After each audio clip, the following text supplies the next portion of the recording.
Children WF decided to put on this event in the first place to show everybody that there are different categories that all kind of blend together. So if you want to just speak a little bit about that, and then we'll have some questions for you as well. I will keep this pretty short because we have like so many different topics to cover and things to discuss, and I'm actually really excited to hear what everybody else has to say. So I published this book 5 years ago. Well, my publisher published this book 5 years ago. I wrote it the 2 years before that. And I wrote it because at the time I was living in upstate New York, and I had 2 very young children, and I was living in this rural area that was beautiful, you know, with 4 acres. It's like trees and birds and swamp grasses and cattails and all sorts of milkweed, and you know, it was really beautiful. But especially once I had kids, I realized I am stuck here. Like I literally cannot take a kid out in a stroller or a toddler for a walk without having to drive somewhere. And at the same time, my son was born very premature, and he got some help from a program called Early Intervention. And the physical therapist and the occupational therapist used to come to our house, and they would just be enamored with our yard because it was just a field. It used to be a corn farm, and it was like unkempt and bumpy, and I was like, what, who cares? Yeah, I'm not into lawns, but why does it matter? And she talked about the importance of walking, and especially walking on uneven surfaces and various surfaces for children's brain development. And that got me into all sorts of rabbit holes, like why it's so hard to build a walking robot. And then I started thinking about, you know, what does it mean for my freedom and my ability to give my kids freedom if we can't actually walk anywhere? But walking is actually really, really important to the way that humans exist in the world, the way that we relate to each other, the way that we develop, the way that we've evolved for at least 6 million years. That's the earliest possible evidence of some time upright walking. So I started writing essays about walking and ended up writing a book about it. But there were 2 things that really kind of got me fired up, which is there's a lot of books about walking out there, and most of them are very philosophical or literary or artsy, and it's very much like, let's look at the, you know, Wordsworth the poet and walking 20,000 miles or whatever it was, and Henry David Thoreau, and I mentioned Thoreau exactly once in my book, and I did it because I knew if I didn't, I would be receiving emails from people for the rest of my life saying, hey, did you read Henry David Thoreau's Walking? I read it. And it just felt like walking was siloed. Like it's just this thing that only people with a lot of time and a lot of leisure and a lot of access to walking places get to do. And I wasn't okay with that. It's like, what about if you've got 2 jobs and you're a single mom? What if your busy dad is commuting 2 hours every day, you know? And the big thing was actually disability, because I could not find a single book about walking that more than mentioned disability in passing.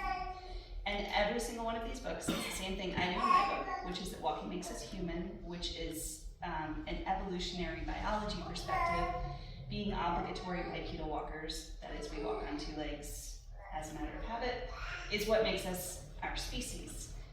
But you just throw that out there, and then you don't talk about, you know, after my first kid was born, I couldn't walk for quite a long time. You know, all of us run into these situations, or most people do if we live long enough, you know, and I just thought that really cuts out, you know, an enormous part of the human experience, not to mention an enormous population. So the book isn't about disability, but I tried to keep that at the center of it, which is why things like universal design are really important to me, and there's a chapter on things like prosthetics, and really talking with people who use a lot of different devices and what that means. You know, and we all use adaptive devices sometimes. You know, I'm wearing glasses, we're all wearing shoes. You know, that's what makes us human too. And so the connection here for me is less in this book, actually, than it is in the people I met while I was researching it. If you stray away from the literary and philosophical, and you're writing about walking or researching walking, you will very quickly run into public transit, affordable housing and gentrification advocates all across the country, and that is what I found. And I ended up like this, just immersed in this world of people who have been doing this work at least since the 1960s. So I will probably forget, as I was telling Teresa, I'll forget to use any of the quotes I highlighted, but what I actually brought was an essay I wrote for an organization that was formerly called Railvolution. And they started in Denver in 1994, I want to say, as public transit advocacy. And I've been to their conferences and I worked with them and I wrote something for them, and it was specifically about what happens in communities that get public transportation and are trying to stop gentrification from following. Because that's what happens with public transit, and it's what happens with walking. When you make your community, your neighborhood a nice place to live, people start moving there, which is great, and they start investing there, which is great. People get pushed out, which is not great. And these things are all very connected. I want us to have a walkable community. I want everybody to have a walkable community. I do not want that to mean that people can't live here or have to leave. And that's why your work is so important. The Shelter WF and the Housing Board, yeah. Also, Tony and I are on the Parks Board together. Perfect. Does anybody have any questions? Or I can also jump into questions if we have. Perfect. So in your book, you talk a little bit about the how modern life that we live in now differs a lot from communities and cities and towns that used to be, and how that kind of impacts community building, accessibility and stuff like that. As we kind of go into a time of growth with the growth policy, and we're kind of figuring out how do we plan our next steps as a city and as a county, do you have any thoughts on how we should kind of go about that? I'm sure you have plenty of thoughts on that. Do you have any thoughts on how we should kind of go about a time of growth that we're facing? Actually, this isn't really my expertise. There's a scholar named Rayanne Pilgrim who wrote a book a couple years ago, I think, called Pushed Out. And it's about rural gentrification, and she focuses on, I think it's Dover, Idaho, where she's from. She grew up partly in Montana and then mostly in Idaho. And she, a friend of mine who's a journalist in Butte, Kathleen McLaughlin, whose work you should all check out. She's really amazing. She does a lot on affordable housing and gentrification. And she interviewed Rayanne, and Rayanne said this thing about, you cannot put your head in the sand thinking that your rural or small community is not going to change. Mm-hmm. It is. Developers are eyeing you. I mean, we obviously already know this, but a lot of places don't. And she said, you have to get together as a community over and over and over and really figure out what you want your community to look like, what your values are, how you want to grow. Because if you don't define those things, other people are going to do it for you. And they're not going to ask if you like it or not. She actually said it much more nicely. Paraphrasing. So it's really that, what you guys have been doing. It's about those growth policy update meetings. It's about how much work people put in this town, and all the committees and all the boards and all the nonprofits, all of those connections that people make and the trust you build. I write a lot about trust these days, and it's absolutely key, because if your community is fractured, you're not going to be able to come up with a vision. If you want a vision, your community has got to be able to come together, and it can only come together if people have enough trust. It's not like you trust everybody for everything, but you have enough trust that you know that you can work with people on these issues. So it's really just that nitty-gritty, day-to-day, show up at our city's bike and pedestrian meetings, please, Monday morning at 8:30, Monday every month. And just listen to what's going on, because it is dull and it is time consuming, but if we all work together, we can start to get a handle on those things. Yeah, great. And we'll probably just start kind of going down the line and asking some questions and telling us a little bit more about your individual experiences and kind of how that plays into walkability and accessibility and housing. So, Thomas, if you kind of want to go first. And yeah, we just want to talk about like your experience and how working on the housing authority, how like that has either you can kind of see how housing is producing community in that way, and how like the universal design of housing can play into that. Yeah, I'm actually like recently disabled. Well, not recently, it was about 10 years ago. So I didn't grow up disabled. So it was a new experience for me. But I think the one thing that you mentioned that I think is the biggest sticking point to me, and the thing that makes the most sense to explain to people about design for accessibility, is the universal aspect of accessibility. When you make things accessible for like a certain type of person, it makes it more accessible for everybody else. So if you design doors that are easier for wheelchair users to get in and out of, it can benefit people who might be ambulatory and walking but aren't strong enough to lift a heavy door. And I think something that Nia also mentioned was like, if as you age, like we tend to need a lot more of these designs and take advantage of them as you age, if you're lucky enough to make it that far. So yeah, and then working with the housing authority, it's interesting to see. Like it's very difficult. I think people come in with the idea of they want to build affordable housing, but there's a lot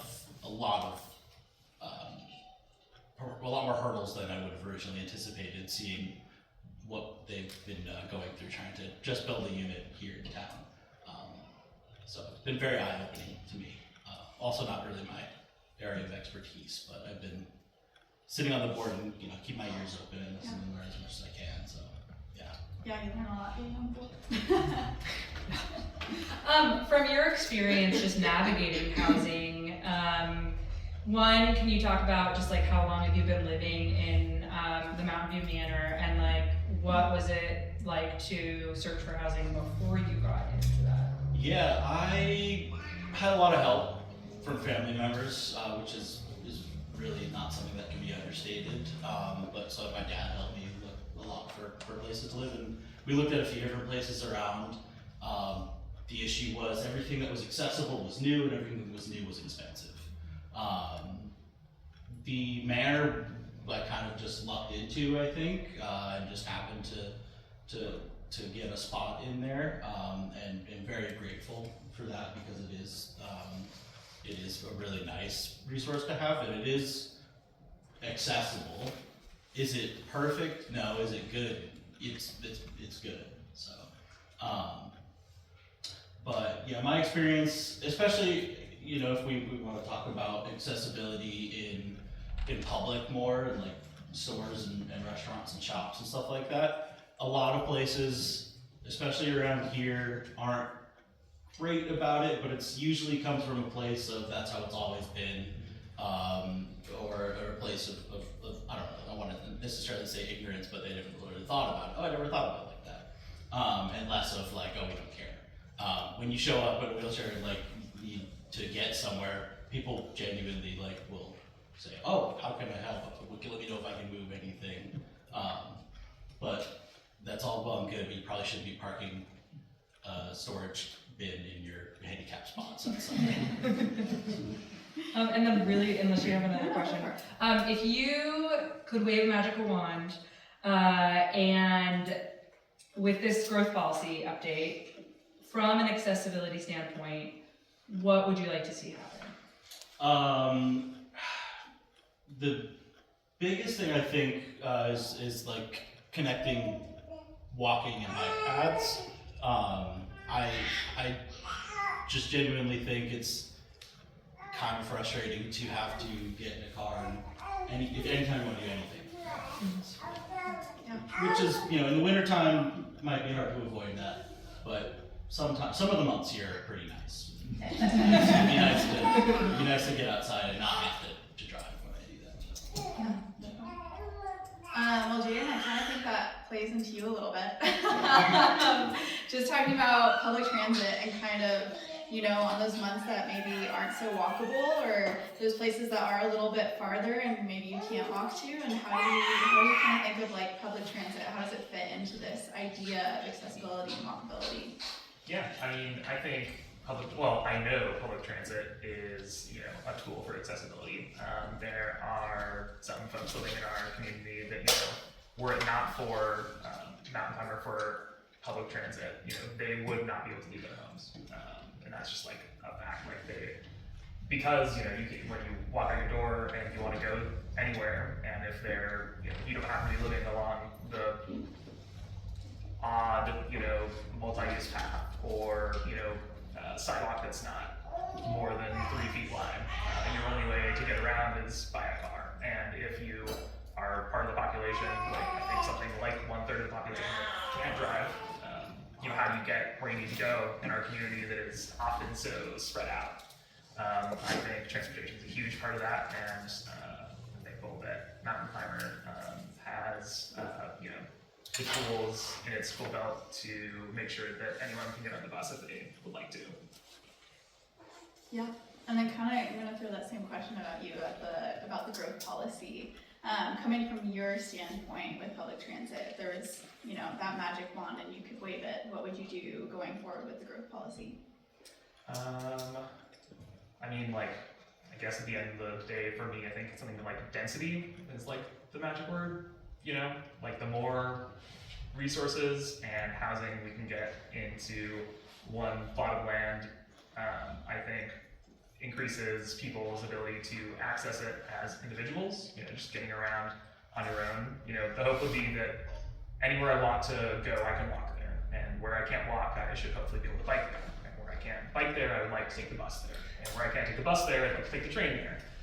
You know, there are options and ways in which I think we might be able to build, you know, or plan to build that, you know, allows those sorts of things to be more likely than not. I think right now we see, maybe not in Whitefish specifically, but in the county, you know, there's a lot of, you know, suddenly, you know, a farm is no longer growing commodity, it's growing, you know, a house. And when you're spread out like that, you're just stuck driving more cars, living in more traffic. And so I guess like a denser, or an opportunity to have more density, more ADUs, or, you know, new blocks, that would be what I would love to see.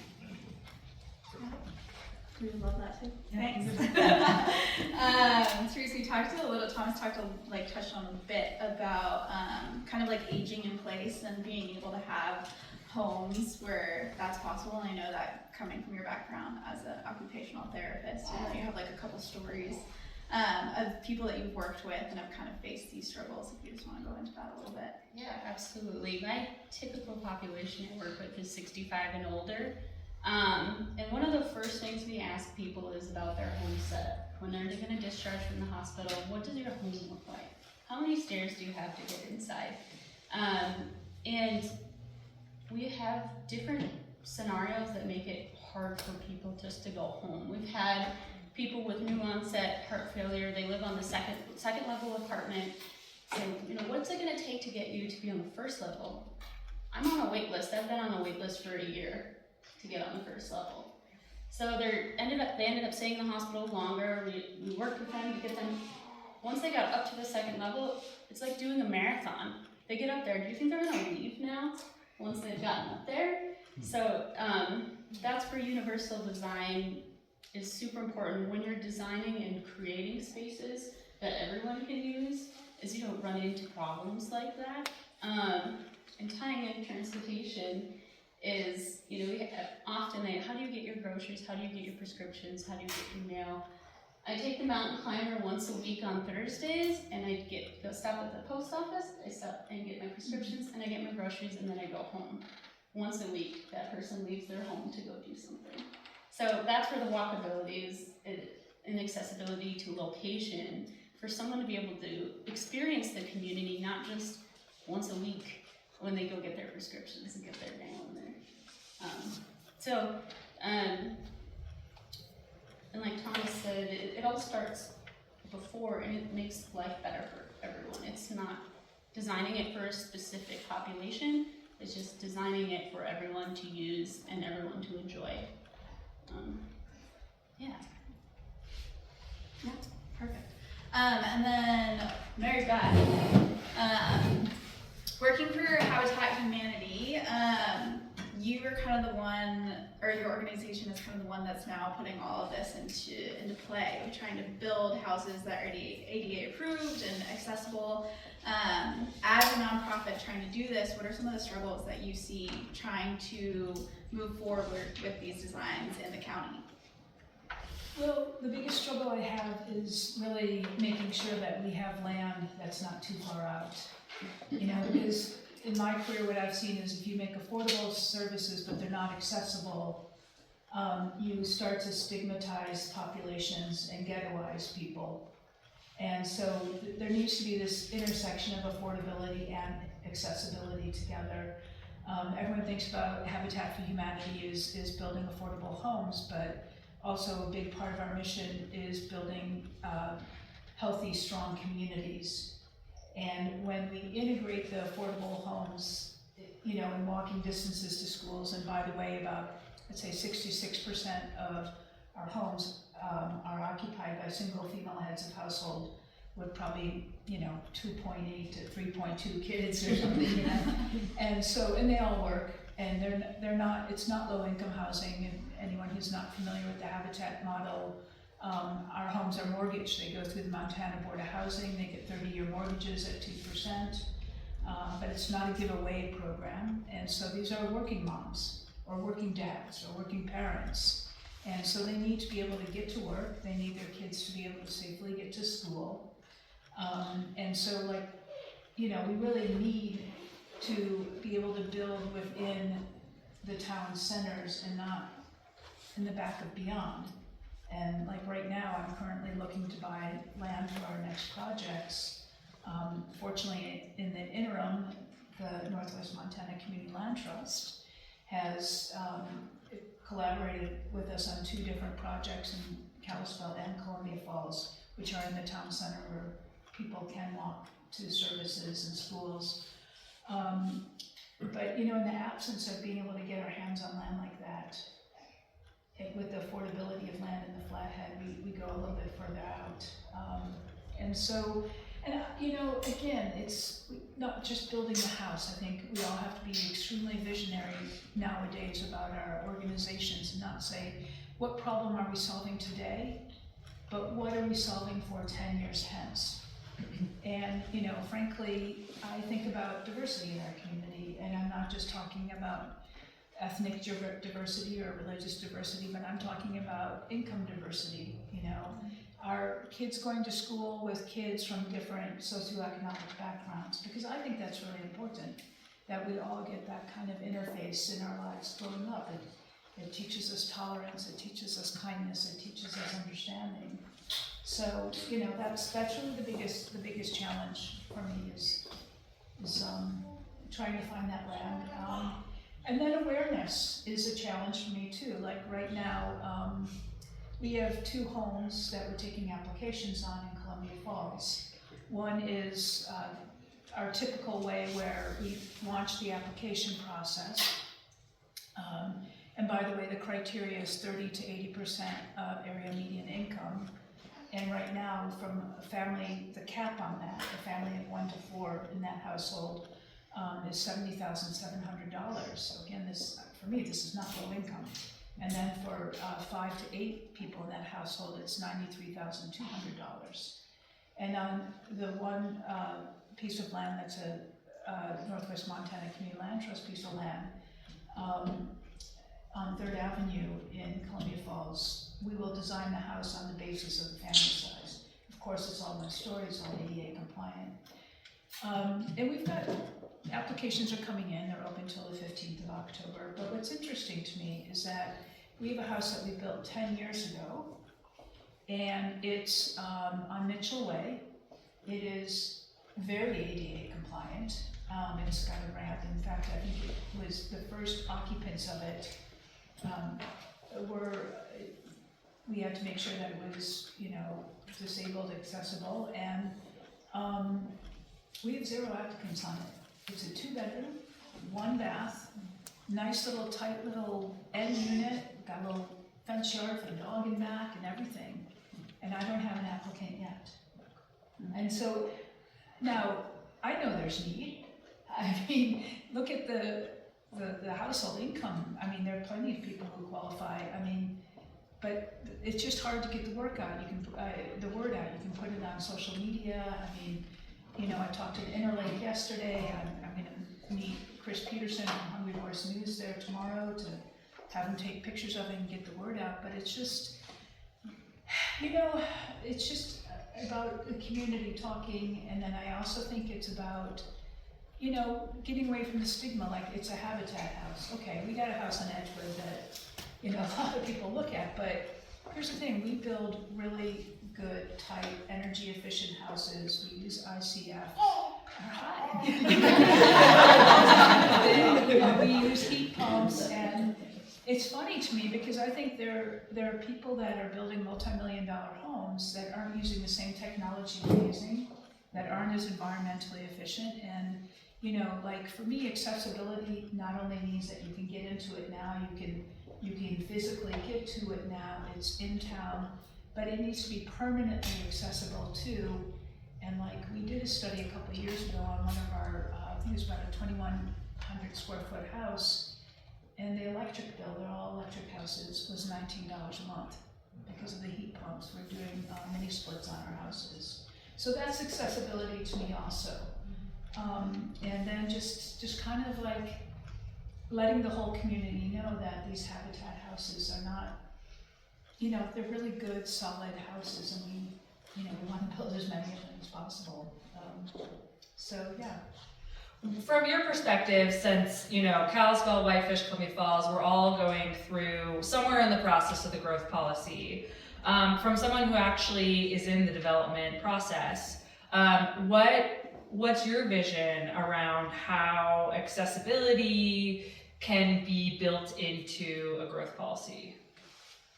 Well, I mean, I think that the cities, and I think Columbia Falls has been especially good at this, they are walking the walk. They are dedicating land to us in the land trust, and I think all the cities need to do the same.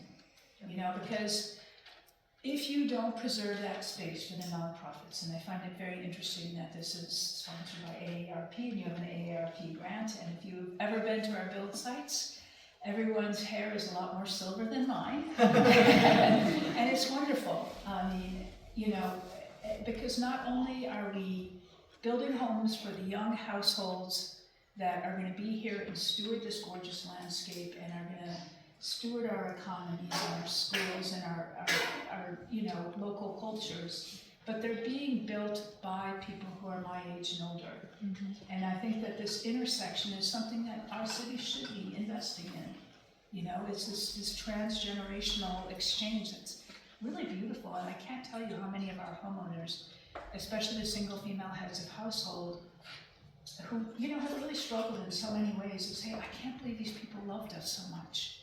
I can't believe they cared enough. So I'm not going to be shy about it. I really think that the cities need to preserve a space not only for affordable housing, but non-profit driven affordable housing, so that we do have this exchange. Something. Yeah. Do you have any questions? No, I think we can kind of open it up to the public. If you guys have any questions, we would love to hear them.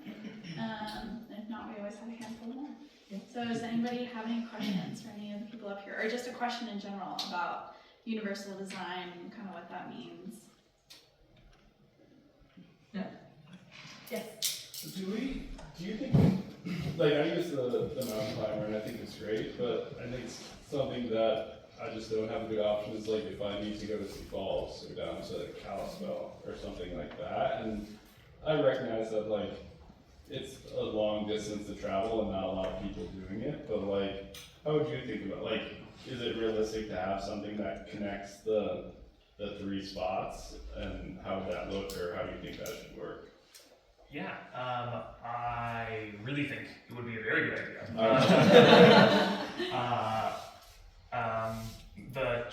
The board I sit on last year approved a proposal to put essentially a tri-city commuter in front of the county commissioners to approve.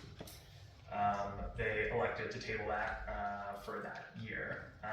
But what I would say is that yes, we are kind of, interesting as a county in Montana where we have this like kind of dispersed, 3-city model. It's not just there's Butte and there's Billings and there's Great Falls. I mean, not that there are not other towns in those counties, but ours is a little bit more, dispersed throughout that.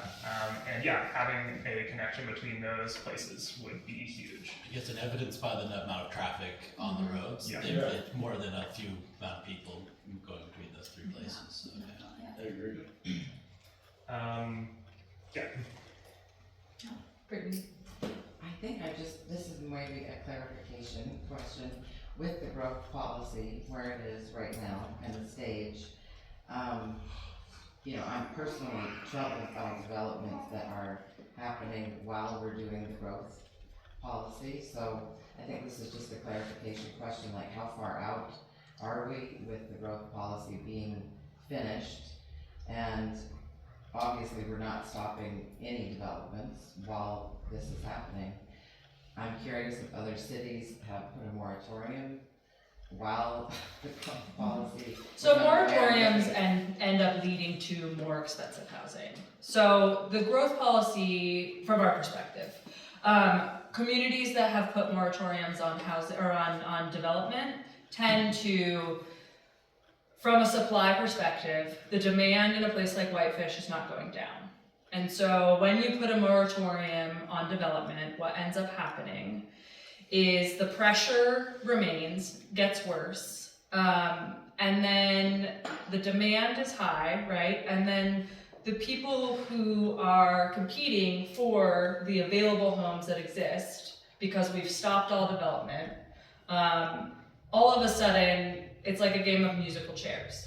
And those that have the most wealth, those that have cash on hand, they are in an advantage to take advantage of the existing homes, right? And so it's important to think about this 3-year process for the growth policy. So we're in like year 1, I think we're rounding out year 1. We probably have a 1.5 to 2 years left of this growth policy. But this growth policy is supposed to look at the next 20 years of growth and say, we know we're gonna grow. Part of the growth policy is we look at how much the population is going to increase. And now we as a community get to decide where we want that growth. And in the past, what's happened is the growth has gone farther and farther and farther out.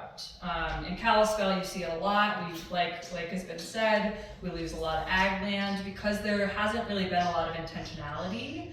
And as Montanans, we don't want it to grow.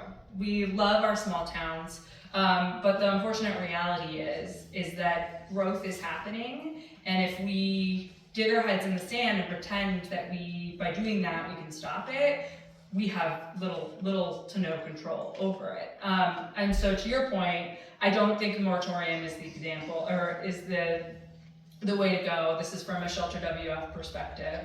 But I encourage you to talk to your neighbors, get them involved. We're kind of in a lull right now as the city goes through data and are compiling data. In I think like 6 months, I can't remember exact dates, they're gonna start talking about land use. And that's when we need people to show up. Everybody from all walks of life need to be in the room, kind of in conversation. Like we need to have that trust that we as a community that can come together and decide if by 2045, Whitefish is gonna grow to 11 to 15,000 people, where do we want it? And in Kalispell, they've just started their growth policy update, and Columbia Falls, I think, is kind of in the early stages. So we're all at different stages of the growth policy. And really, the reason I'm asking that is, the case in point is the Ruiz development, the Whitefish corridor. I just wonder, what kind of criteria did that have to meet? Is it creative, I just wonder how it's going to hold up when we are finished. Well, and I think it's important when you have a chance to look around, because part of the design challenge that we were intentional because a lot of us get so focused on the outward design and want all of these things to make it beautiful, but I think it's really important to think about how that may impact the affordability element, right? And so we can talk about that outside of this.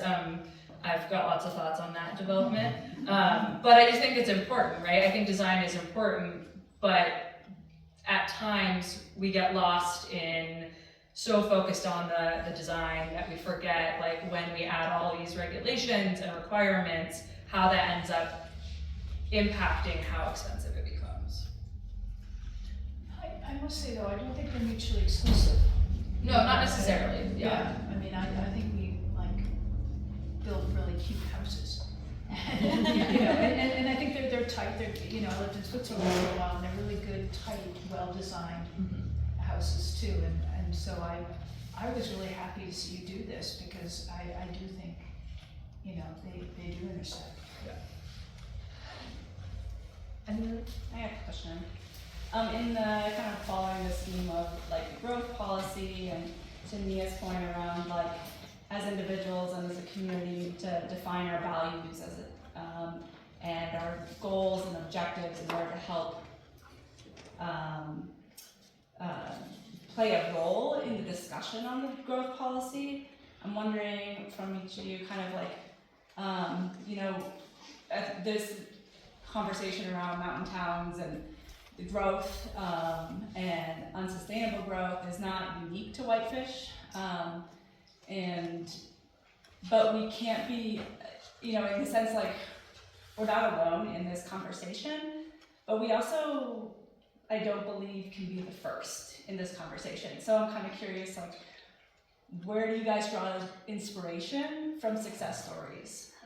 What do you see as done well that will help be a part of the discussion of defining values and outlook and looking towards where do we want to go? I think we're lucky in a way because a lot of people have gone before us and made mistakes too. I mean, I think it started with Val, and I lived in Big Sky for a couple of years, and they were looking toward Val. And now, we can look at places like Big Sky and learn from what they've done right and done wrong. And I think there have been some really innovative solutions, deed restrictions and all sorts of different things that have happened. And so there will never be like one magic formula. I think we have to have a menu of options to keep housing accessible and affordable, and we can pull from those different places. And then we can see how we're different too, like Big Sky, it's a company town, it's Lone Mountain Land Company, and so then that town had to really show up and say to Lone Mountain Land Company, you need to build housing for this workforce. And so now if you turn up into Big Sky, you see all of these condos, whatever they are, built along the side of the road, and even in the Gallatin Gateway area, there's a lot of like employee housing stuff. And I do think it's not just the cities, we have to look at the employers who are bringing this workforce here, and it's their workforce that needs to be housed, and they also need to be a part of the solution too. For this article that I mentioned and won't quote from, I interviewed a lot of people, and it's centered around 3 different places.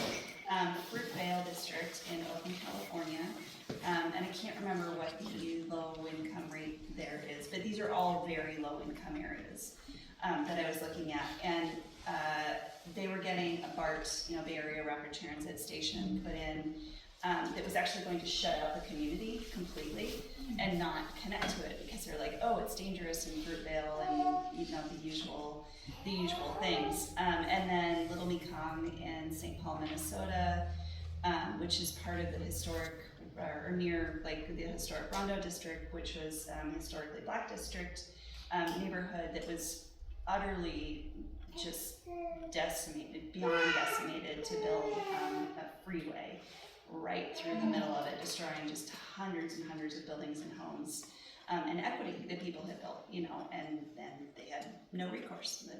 they just said, we're putting a highway here. So Little Mekong is part of that history. And then Denver. So the one I'm thinking of, you know, with your like inspiration is mainly Denver.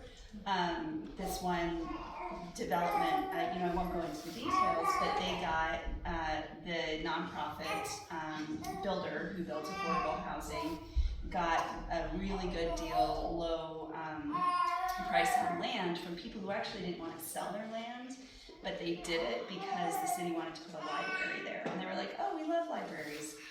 So then it was a long process to be like, well, we want to include housing. And people were like, you can't have housing around a library. So it's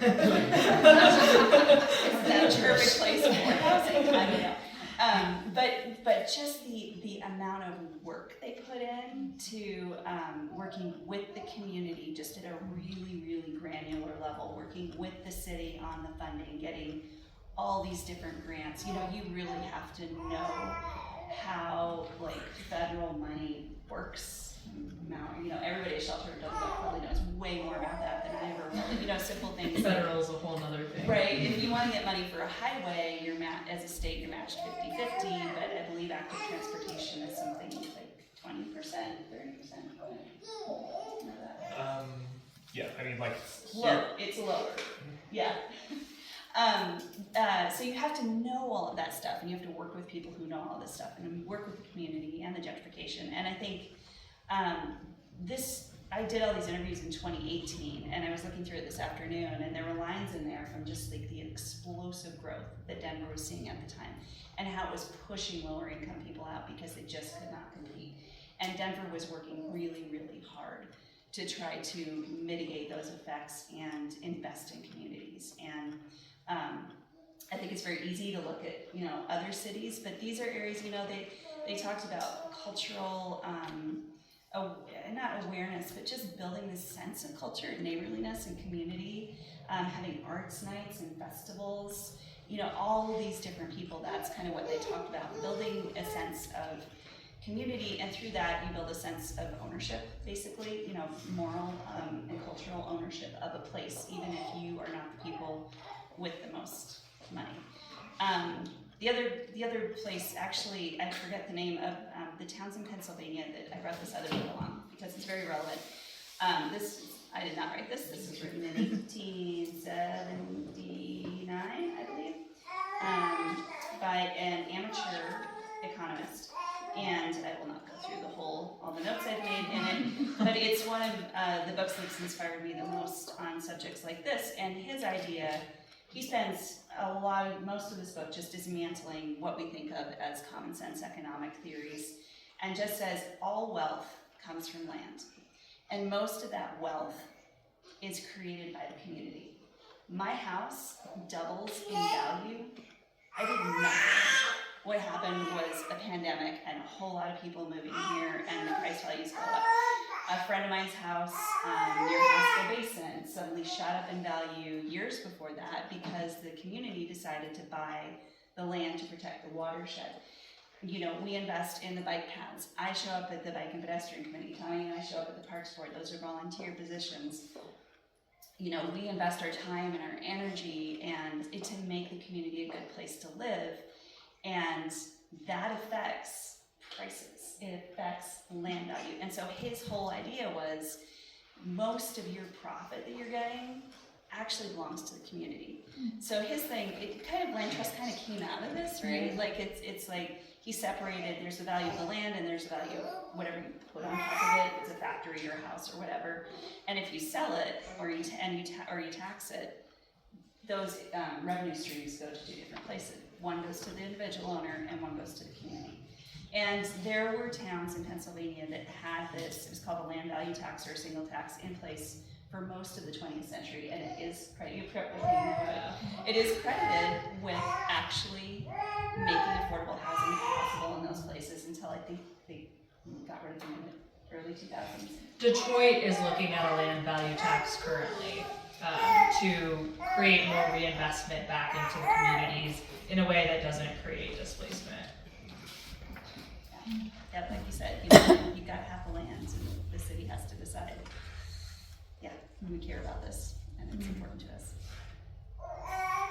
Which is also, I think, that filler you know, between the growth policy update we're doing now, well, that's something that can be done, is to gift land to the nonprofits who are building affordable housing.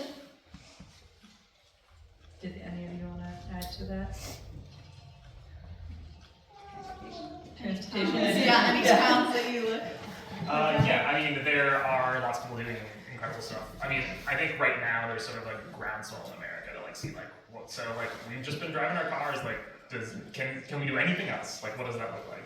And so, yeah, there's lots of different places. I know that Mountain Climbers Transportation Director recently went to an area in Southern California where they're doing a lot of, they call it demand response transit. Essentially, it is like most similar, what you'd think to of like, you know, like an Uber or Lyft, where it's like a kind of door-to-door service. And that's kind of what Mountain Climbers been doing for the basically since the pandemic, has been doing that demand response transit model. And so that's what we're kind of trying out what we're using. And essentially we feel that, especially given, you know, the land that we're covering, that door-to-door where, you know, we pick up people as we go means that we're more efficient with our rides and are hopefully serving more people than just a traditional fixed route normally does. Any other questions? Will there eventually be a fixed route? Intercity, I think we'd be a long ways away from that, but kind of like to go back to an earlier question about like some sort of tri-city commuter, that would be more of a fixed route. And so you could use that, tri-city commuter as it moves through your city in a kind of fixed route fashion, and then use that demand response transit model to sort of like as a spoke out from those like hubs where you would end up stopping. And I'd also touch on, go back to that, since the county elected not to move forward with the full tri-city commuter, Mountain Climber is expanding its service area between Whitefish and Columbia Falls. If you are a Whitefish and Columbia Falls resident, feel free to try and go between Whitefish and Columbia Falls. Use that service. Give it a try. We used to have Tri-City service, right? Before We COVID? did, yeah. Before COVID, we were doing basically we would loop around from like, I think it was Kalispell to Columbia Falls to Whitefish and back again. We'd do that throughout the day. The plan that we put forward would be more of like two sort of like concentric ones where one starts from, Kalispell to Columbia Falls, and one to Whitefish, and meet together in Columbia Falls, also serving Evergreen in East Kalispell, sort of drawing those all together. That would be the plan. Thomas, I have a question about transportation actually.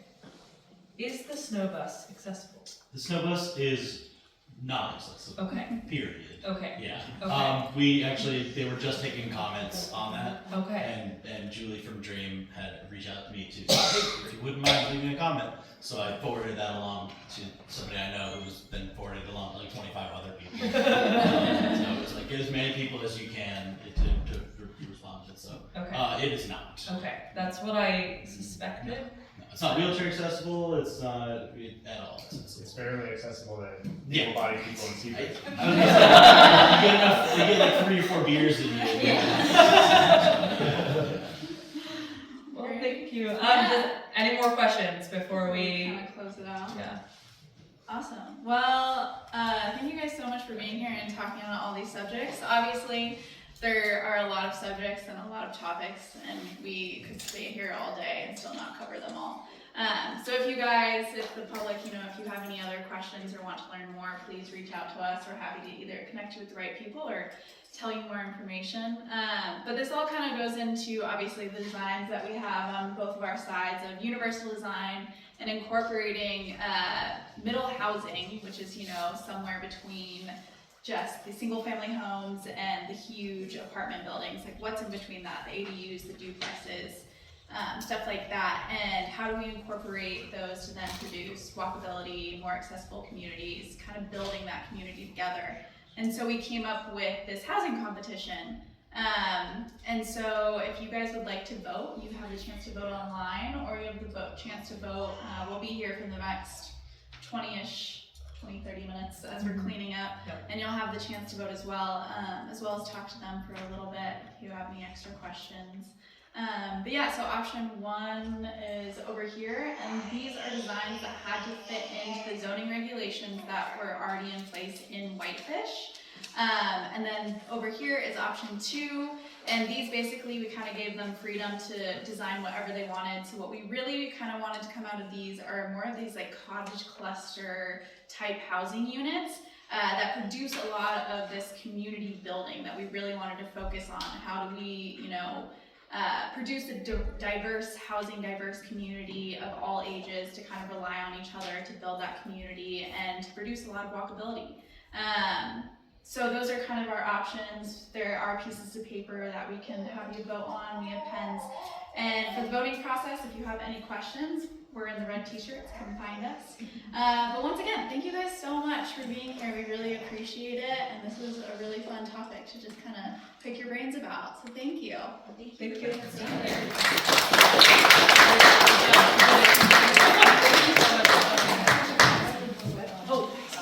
So as part of the deliverables for the grant, we are going to be producing a magazine with all of the designs in it, and there will be discussion around missing middle housing. Through the grant, we have a limited amount of money to produce the magazines. If you would like to donate to us to help us produce more of the magazines, come by me. Thank you. Thank you, everybody.